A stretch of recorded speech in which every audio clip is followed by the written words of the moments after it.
Lens, thank you for changing your lighting to purple. Y'all missed it, but we had to change it to violet. Y'all missed it, but yo, check it out. Whoever's taking this in, this is probably going to be premiered on our YouTube channel, I Believe Dreamers. You should actually subscribe because You may definitely even we're catch a dope. snippet on the IBLV TV on Instagram. I don't know. I don't know. You know what I Ooh, mean? that's a real one too. Yeah, Shameless man. plug. So say it again. Shameless plugs. Trust it. And other shameless plug is that we have from our I Believe Dreamers showcase the magnificent, the wonderful, the amazing, the creative, the bold, the expressive Imagine Violet here, about to break down behind what her showcase piece was. She has some beautiful paintings and some beautiful words that were creating paintings in our minds and in our hearts. It was incredible. Thank you so much. Amisha. Words wash over me like water against a raincoat, rolling off, nothing sticking. Compliments mean nothing when you hear but don't listen. I felt the knife against my skin, cold and sharp, carving words of dishonesty. My posture, curved inward, frozen in a time where my spine reshaped me into a shape of a lizard, camouflaged right into the earth. What makes me a dreamer is getting things done, making my dreams come true, and then I dream some more and make those things happen.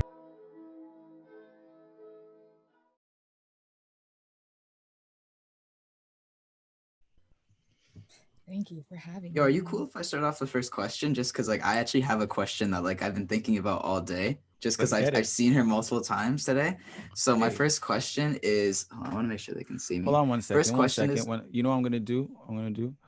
Boom. First question. Go for it.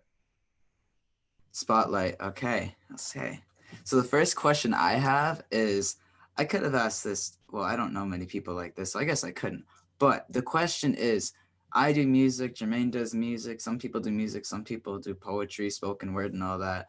But I guess everyone has their niche. But like for me, I've tried drawing and stuff in the past, painting, whatever. I can't do it. Like I can get stuff out audioly, but I don't know. That's gonna be a word. I'm making it a word. I'm branding that. But my whole question Trademark. is that like, how do you take a picture from your head and put it on a blank canvas? Like I think about that all the time whenever I see stuff like that. And when I was watching the showcase too, I'm like, yo, that takes like it's like what like it's a good painting, whatever. But I was literally thinking about it like so deep. Like I don't understand how people can get like that creative and like just put stuff on a blank canvas. So that's my first question. Just kick it off. You know what I mean? Thanks. That's a good question because I don't really know. It actually works backwards for me. Like I don't have a specific image in my mind. I just start with a foundation and it becomes what it is. And for some reason, it ties into everything that I do somehow. It's really like a subconscious thing. I literally just start with just a foundation, like a base. Like this whole series, it just happened to work. Like I didn't plan for it. It just the story came together as I started creating it, I guess. So it just kind of developed over time. It was completely random. Yo, okay, so it's random, but so we're in our I Believe Dreamers sessions, you know, we're doing connect and shares, we're chilling with people, we're talking, we're planning, okay, we're gonna do the showcase. What is there a specific moment that you can think of when you started this series? Like you just started doing something and then you're like, oh, this is the story that I'm gonna go with. Like what was that like? Yeah, I actually started painting these women in December, I think, and it just started to seem like a really cool series. Like I really wanted to just stick to the style. And then it came together, right? Like obviously when I started painting like two paintings that were kind of similar, and then I had this idea of painting different versions of these women. But at some point during our workshops, actually a friend who is a storyteller, like, well, he's a writer, a story writer, he told me, he's like, why don't you build characters around them? It would be really cool if you did that. And I was like, oh yeah, whatever.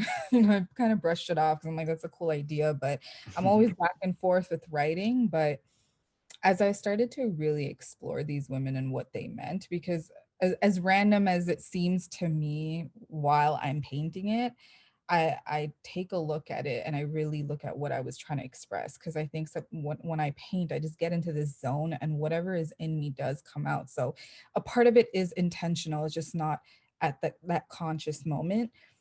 So I started to look at these women and I'm like, what, it would be cool to kind of have their story. So it just happened to be 5 women, and Anika has 5 letters, and I'm like, these are essentially women that are extensions of myself, because all my work is inspired somewhat by like self-portraits, even though they're not really all portraits of me, but this kind of felt like it was.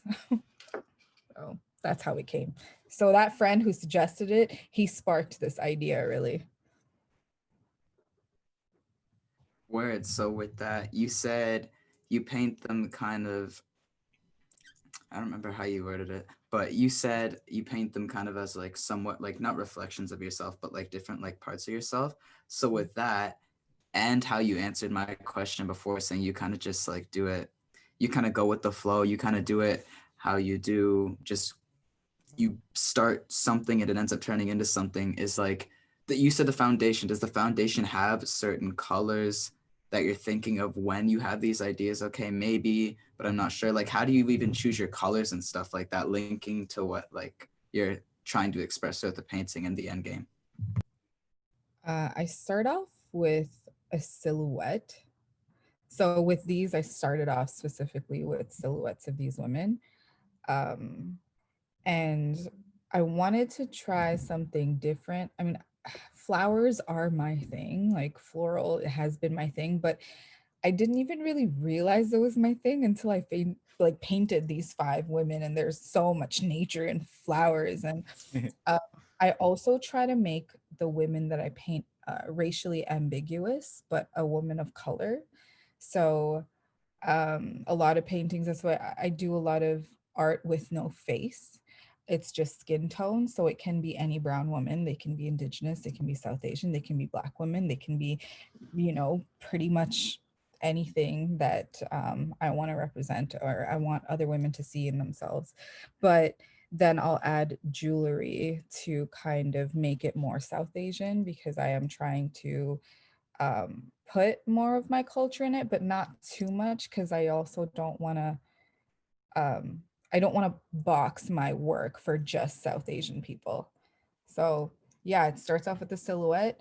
Colors, I don't know how I choose them. I think I just have a really good eye when it comes to just visual things. I'm good at, the fashion thing and the painting and drawing. It's just I'm gifted with it. My mom, it comes from my mama, it comes from her mama. Like we're all artsy in some way.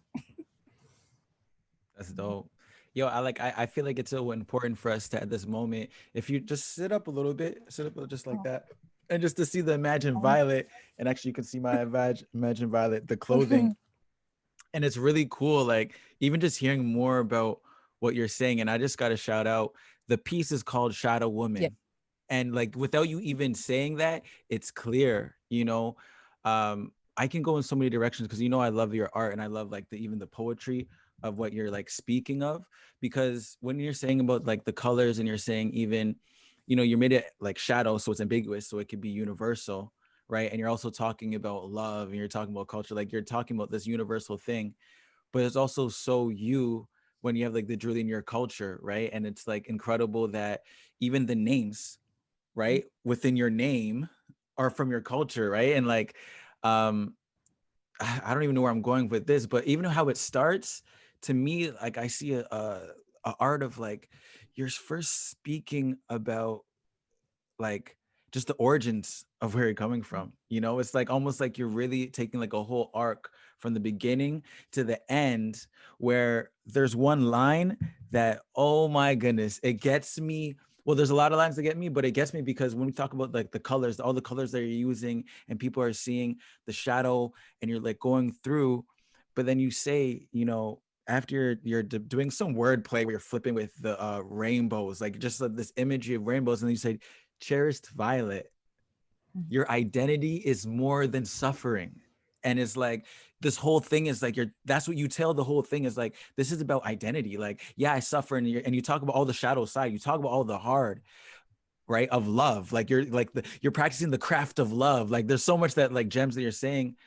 So I'm interested in, yeah, just that of like the story that you're telling of yourself. Mhm. Mhm. Yeah. So every woman, they represent a different part of myself. So they're a shadow of me.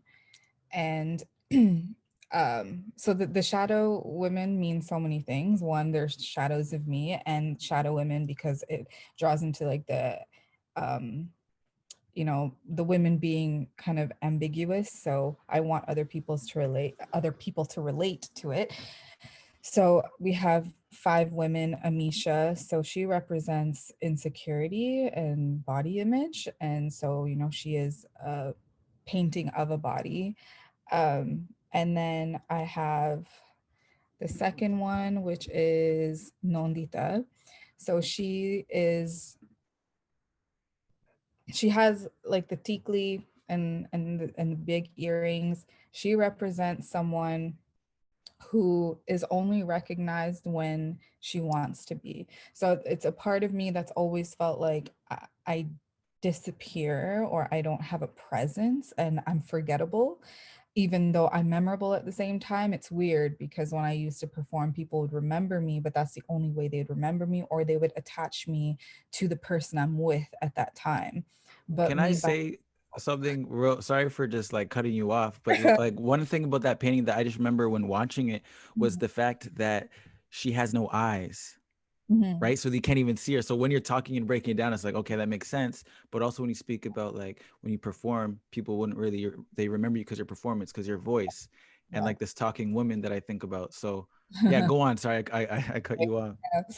Um, but yeah, this the second woman is a woman who feels like she disappears, but I retain a lot of information as well. So it plays with some eeriness with when someone doesn't recognize you but you remember them, like so much about the other person and they know nothing about you. And I think there's a power in that. There's a power in being a ghost essentially, but it's also like I have to be so intentional to be present. Like I have to wear all these things, all these accessories, and just make myself look a certain way just so I can be memorable. The third one is called Ishrath, which works out because Ishrath is actually my middle name and it's the middle letter of my name.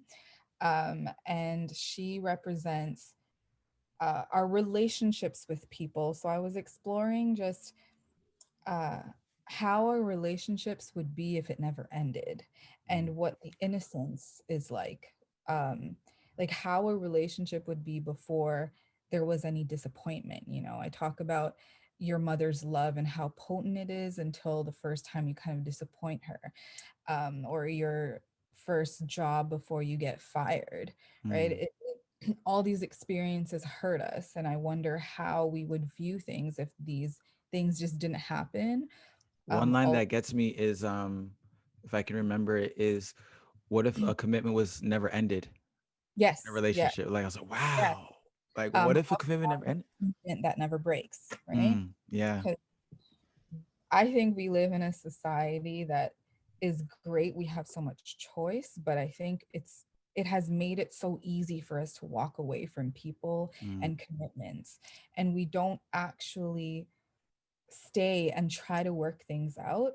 Of course, there's a line that everybody has to draw, but I think we draw it much quicker these days.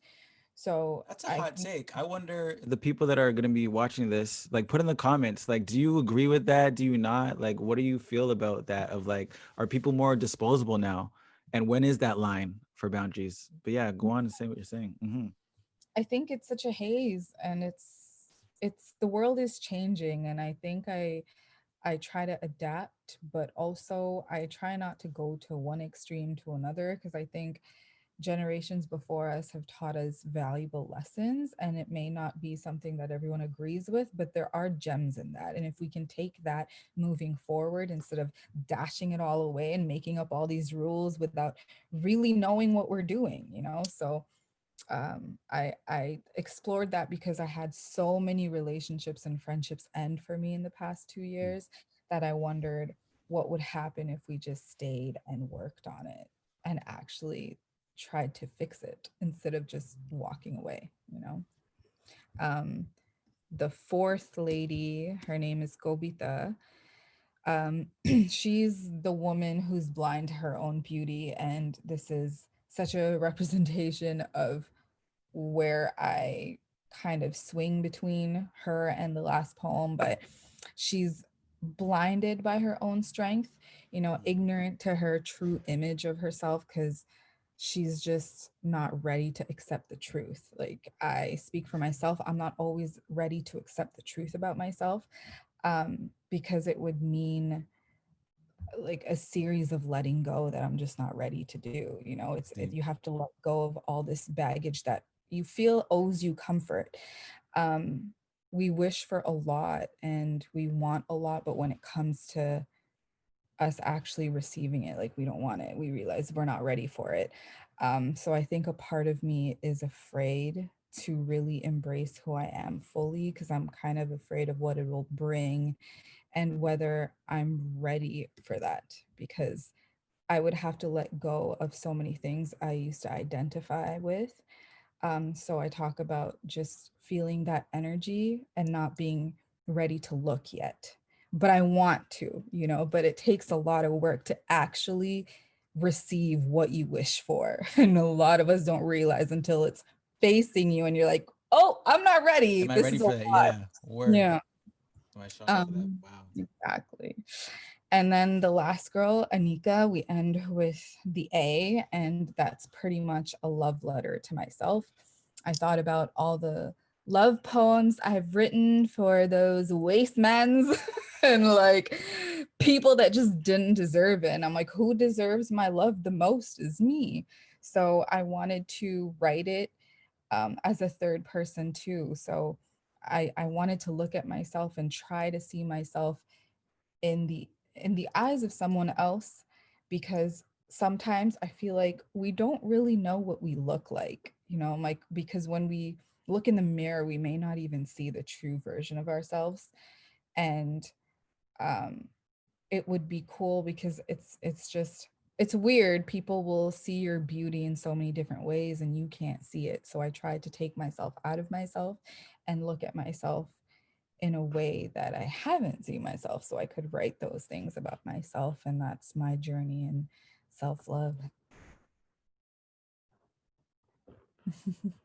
Yeah, I know it's amazing. And like that last, literally that last verse, it's amazing because it's like it encapsulates the whole entire thing. And it like, because if people were to think like, oh, these random women, like, right, but then that last verse, you really explain the whole entire thing that you're doing. And because I remember, I don't know if it was the first one, when you were saying something about like, you know, what is a compliment when your ears are closed, you know what I mean, or something like that, like, right? So for you to really learn, it's like you're going through all the shadow sides of yourself and you're explaining all these things about yourself and seeing the beauty in it, right, in those images. And then finally, like, yo, like, not everything is worth a poem, but this poem is worth me, like, you know. That was a dope end. I see Lens is like feeling that vibe in it. Any other questions? Anything you wanna ask Ivy? This is specific to the last poem. Oh, it's specific to the last poem. I don't know, just because I wrote something similar to kind of just what you just described, and I was really thinking about it as I was writing it, and even like it's a little bit different, but it has the same idea of like I feel like a lot, this is just like a general thing, but I feel like a lot of people kind of do this sometimes, is that like if you look in the mirror, it's not that you don't see yourself, but it's like I don't see myself as anyone else, but at the same time, I don't see myself. I don't know. I just don't see myself. Like, people don't see themselves when they look in the mirror, but it's not like a diss or anything like that. But I feel like, and I don't know, you can tell us about this if you want, but I feel like that for me personally, if I had to write a poem like that, that would be the hardest, just because it kind of forces you to like see yourself from different perspectives, maybe look how other people think of you. And even if I or people tried to do that, it's like it's hard because either there may be some things you don't want to accept, there may be some things that you don't want to believe or don't believe in general, whether it's like good or bad or whatever. You just don't see yourself like that. So yeah, I just think that's like super great that you were able to do that, because that, I feel like people don't think about it deep enough. They may just think, oh man, that's beautiful, but that's like a challenging thing to do, in my opinion anyway. You're the writer, so you can talk about that if you want, but just from my perspective of that, yeah. It is very difficult. I actually started to write about myself in that way.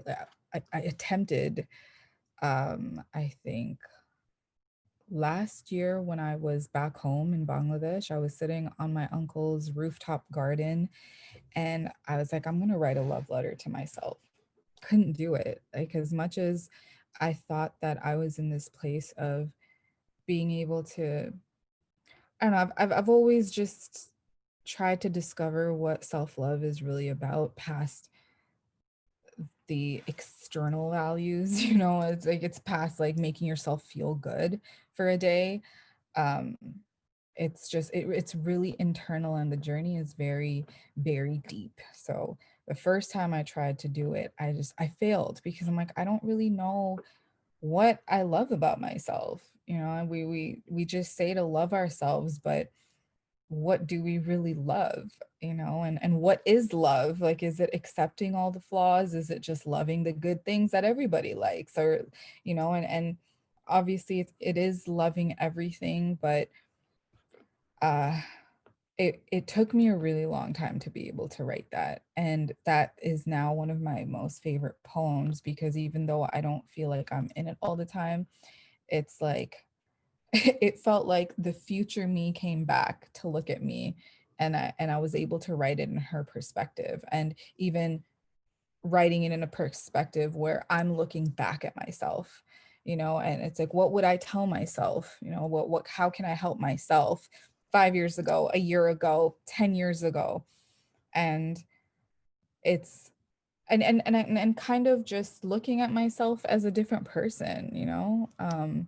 It's I find that it's easier to be more um empathic with myself that way, and just see myself as somebody else in a weird way. And I feel like I almost do when I look in the mirror. Sometimes I feel like I'm a different person all the time, but So it's hard. It's not an easy thing to do. It takes practice, and it took me like a year and a half to be able to actually write something for myself. But when I was able to, it came so quickly. So mhm. sometimes it shocked me. I'm like, huh, maybe I'm further along than I even thought. And Hey, sometimes we don't give things a try because we stay stuck in places that don't serve us anymore. Yeah, I was just gonna say, in relation to what you said about the time thing. Oh snap. In relation to what you said about the time thing and kind of looking at yourself like, 1, 5, 10 years ago or whatever, I am obviously still learning. I'm still young, but I feel like I know this is something that not I only do. I thought it was, but I realize it's not, and that everyone kind of does this. But looking at myself like, here, I'm in my grade 12 year right now. Looking at myself, even in like 10th grade, for example, I wasn't where I was now. 11th grade was kind of like a growth period. 12th grade, same thing, but I'm growing. And I looked back every year and I'm like, dang. And this year, I'm like, I've taken the time in that period to kind of like not even make changes, but just kind of step back and see like who I really am and stuff like that. So from the time that you tried writing it, you couldn't, to the time now, means that you were like subconsciously on that journey and stuff like that. So I just feel like it is something that takes time. And honestly, not that you even have to work on. I mean, everyone can work on themselves if they want, but it's something that happens without even noticing. And I think it's just the change of like mind. Like you, some for some people it may be a new environment or just different, cutting off like friendships, relationships, whatever it may be. because people influence you, and that's just like facts. Like that's just how it is. So How are you with influencing yourself with the art? It almost feels like, my bad for cutting you off, but just how you're saying it. yeah, Mhm. yeah, the whole thing is just like when you make these changes and you kind of like drown out or cut out what's not even not what's not there, but like I'm trying to think of the best way to word this. This is like a little bit of a harder thing to say, but like there are some things that say, let's say, just are not real. Like there's some people that are saying some things that are like not real. Not that that may be the case, but once you realize that, like, yo, I don't need to hear this. Like this is not beneficial. This isn't helpful. This isn't may not even be true. And you take the time and spending that time apart from the negativity. Yeah. That's where we're going with this. Spending the time apart from the negativity and being able to look at yourself without it now, being like, yo, like I wasn't even horrible back then, and I've even Mm. grown since then. So with that being said, it's kind of like you you grow and you reflect, and it's just a process that's going to keep going. I know I'm going to do it next year. I know I may not be like, dang man, Lance, man, you were crazy, what were you thinking back then? I may not be like that, but I mean, like, yo, you've actually improved in this area, like good job. It wasn't bad before, but you're like, I may think I'm flawless now, but everyone's going to grow, everyone's going to do their own thing. So you see yourself based off of sometimes what people tell you. So I guess where I was just going with that whole thing is life changes, things change in years, months, sometimes, or whatever. So taking your breaks from different types of people or different types of environments, no matter like kind of where you are, paints a clear picture of who you are, if that makes sense. I know that was like a long Well, thing, but I was just it trying to say that as best I could. It makes sense. It it, makes sense. it definitely does, and like I like it's like literally Ivy and I could tell you stories about that. Literally like deep stories from We Made It to here to like my album We Made It to here about those stuff, and like even some breaks that we had to do and then now come and create. And so something that I and even when I was talking to Eric Flo recently, I was like, yo, like I have a different appreciation for We Made It now after taking some time, and how even the I Believe Dreamer showcase and how we premiered it and how it was such a natural thing because there was all these learnings. Um, but one thing that also I want to get from this last point that you were sharing is like it ends up with it rising and seeing you with all the shadow women, right? And you're just there, just looking like Ivy. You know what I mean? Like imagine Violet. You're just there with yourself, looking so bold and just expressive. But there's something about um how did you view yourself when you're looking at the premiere, when we're premiering it now, right? So now you're looking at yourself, right? Because this is like a time capsule. I think like art is so great because it's like the truth. You put your truth in there. And so even on when the fake stuff happened and things are like, happen when, we lose perspective, but then you're reminded, like, how did it feel when you like looked at yourself reviewing the showcase? Uh, it was so weird because, well, I had some trouble with this video, so I was pretty self-conscious because I will be honest, I would do things differently if I could go back. But we tried to do our best in the circumstances we were put in.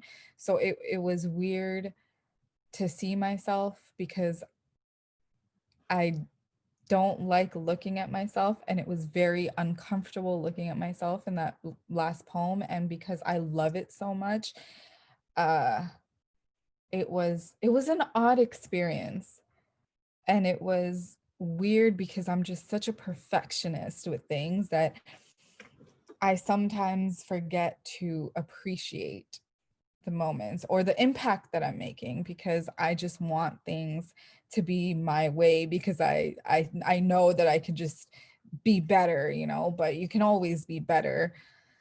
It was a strange experience, but it was also cool because this is the first project that any of my family has ever seen. So it was a very weird experience, this entire showcase, but all positive. I've gotten something great from it in every way. It was hard and I had some difficult times, but we got through it and I learned a lot. And even though we talk about all this self-love, there are still things I need to work on. You know, I'm still uncomfortable seeing myself in front of camera.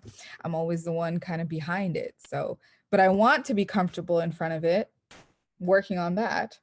So, And you yeah. did it. And that was like, I hope that because we were talking earlier in our session, evidence. Like, I know you feel like a certain way, but like that last shot, when I looked at it even again, I was like, it's actually a really good shot of like, it just like the significance of it, right? Of like you with all these shadow women, you know?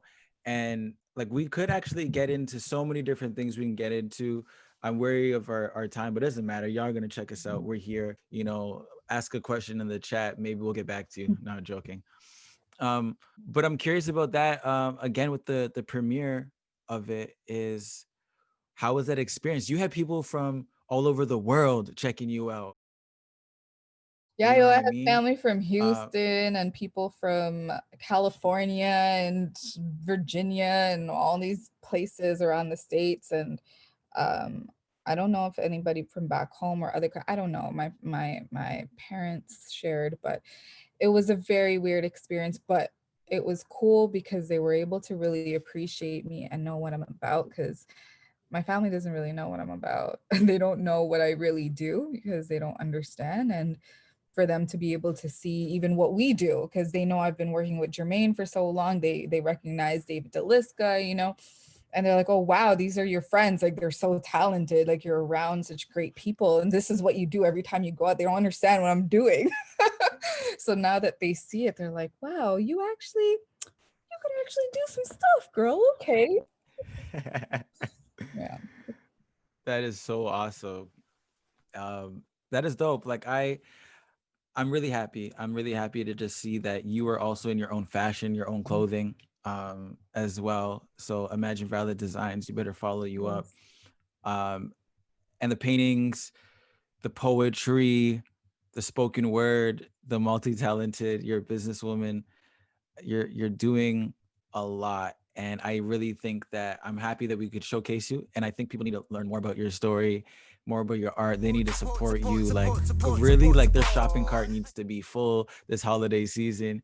So maybe we'll put like I don't know, some type of advertisement to some Imagine Violet apparel and clothing designs.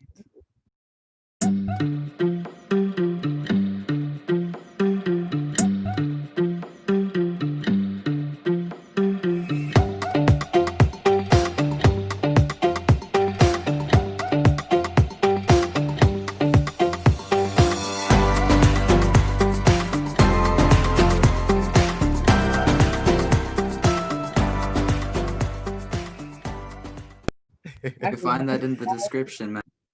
Yes. Yeah, find a description. So what we do, we have our link tree where we'll have a link for Imagine Violet, but also you can just go to www.imagineviolet.com at Imagine Violet Designs. So we out here. Any other word? We're gonna do a follow-up. We're gonna do a part 2. Any last parting words or questions that we have before we go from any of y'all? I'm good. This is a good session. This is good. Yes, it was good. Thank you for having me. It was dope. This experience was dope. This interview was pretty flawless, I hope. But no, I'm good. Thank you for having me. Give thanks. Yo, one love. Yo, thank all y'all for checking us out. The I Believe Dreamers, you know what I mean? Where we imagine, believe, live, voice our dreams. Let's get it. Yo, Lens, main, final words. Say what up. Lens got some new music coming sometime. Sometime, man. I don't know, but you know what it is. It's Lens. It's Imagine Violet. It's Jermaine Henry, IBLV. Catch it on IBLV TV and the Hey. YouTube. And yeah, hope y'all have a snazzy whatever time of the day you're watching this. Yeah, boom. Actually, hopefully we premiere this and we do this live and you're like, yo, Jermaine, you talk too much, bro. I'm joking. See you in the chat. See you later. And one love, peace, balance, and wellness. Bloom into the outside world. Grass-colored, undoubtful green. Courageous blue sky. Expensive rainbow. Cherished violet. Your identity is more than your suffering. Care about the craft of love. Life is livable because you were loved once. Laughter is heard because love is an ecosystem within you. Not everything deserves a poem, but this poem deserves you.